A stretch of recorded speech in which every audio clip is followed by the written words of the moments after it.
Hello guys, let's visit Superstore. Yes, real Canadian Superstore with me.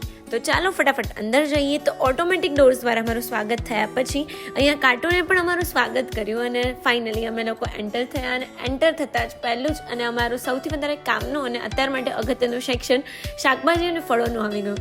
અને India માટે તો ગૃહિણીનું એ સૌથી મોટું ટેન્શન છે કે ભાઈ આજે સાંજે શું બનાવવું, કયું શાક સસ્તું સારું અને ફ્રેશ લાંબા સમય સુધી રહે છે. તો એ બધા અગત્યના ટેન્શનો ગૃહિણીઓ માટે રહે છે અને સમૂહ કરવાનું પણ એક મોટું ટેન્શન હોય છે. અહીંયા ફ્લાવર વાસનું એક સેક્શન હતું પણ આપણે એને અવોઇડ કર્યું છે કારણ કે અત્યારે અમે લોકો આવ્યા હતા માત્ર શાકભાજી અને ફળો માટે. અને આ ભાઈ ટેલીને બધા શાકભાજી અને ફળોનું ઓબ્ઝર્વેશન કરી રહ્યા છે. આ છે થોડા બહુ ઇંગ્લિશ ફ્રૂટ્સ, બધા મતલબ જાંબુ, ચેરી, બેરીઝ ટાઈપને, એમાં વચ્ચે સ્ટ્રોબેરી પણ દેખાય કે જેનું બોક્સ $6.5 સ્ટાર્ટ થાય છે પણ હમણાં એ ખાવાનો મૂડ નથી. આ છે વોટરમેલન જે લાઇટ ગ્રીન કલરના સરસ મજાના ચટાપટાવાળા અને એકદમ ફ્રેશ. બનાનાસ, ટેટી. હવે ટેટી જોઈને યાદ આવ્યું કે ભાઈ ટેટી તો લેવાની જ છે કારણ કે અહીંયાની ટેટી એકદમ મીઠી હોય છે અને એક વખત કાપીને ફટાફટ એક જ વખતમાં બે જણા હોય તો પણ આરામથી પતી જતી હોય છે. તો ટેટી લઈ લીધી. અહીંયા અમે લોકોએ ટેટી, કીવી, બનાના, એપલ્સ આટલું વધારે મેં ખાધું છે અહીંયા આવીને. તો ફ્રૂટમાં એપલ, કીવી અને ટેટી લીધા પછી અમે લોકો નીકળ્યા આગળ. તો જોઈએ હવે આગળ શું છે.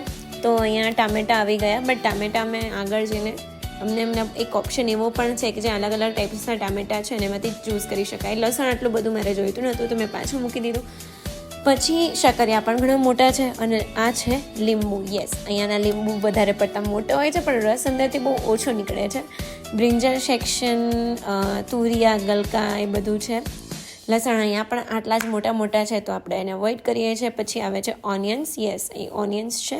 અહીંયા બધા ફ્રોઝન વેજીસ રાખવામાં આવ્યા છે કે જે તમને મળી રહે. બ્રોકલી છે જે ઘણા લોકોને ઓછી ભાવે છે બટ મેક્સિકન ફૂડનો એક ટાઈપ છે.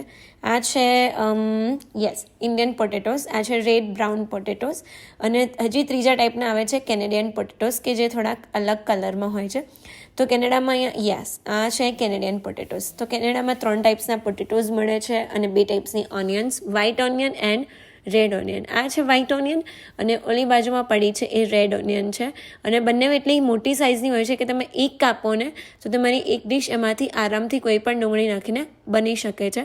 એટલી મોટી સાઇઝમાં ઓનિયન્સ, પોટેટોઝ, ટોમેટોઝ અહીંયા મળી રહે છે કે આપણે બહુ બધા કાપવા નથી પડતા. અહીંયા છે કોથમીર, ધાણા. કોથમીરની તમને એક જોડી $2 પડતી હોય છે, મતલબ 120ની.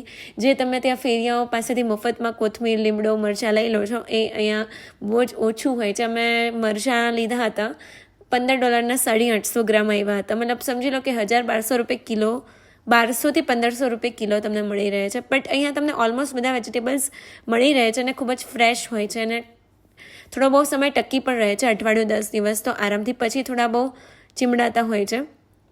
તો લીલી ડુંગળી પણ અમે લોકો અહીંયા ટેસ્ટ કરી હતી. હા, અમુક વસ્તુઓ તમને ફ્રોઝન મળે છે લાઈક ભીંડા છે તો એ ફ્રોઝન ઓકરાના રૂપમાં મળી રહે એ રીતે.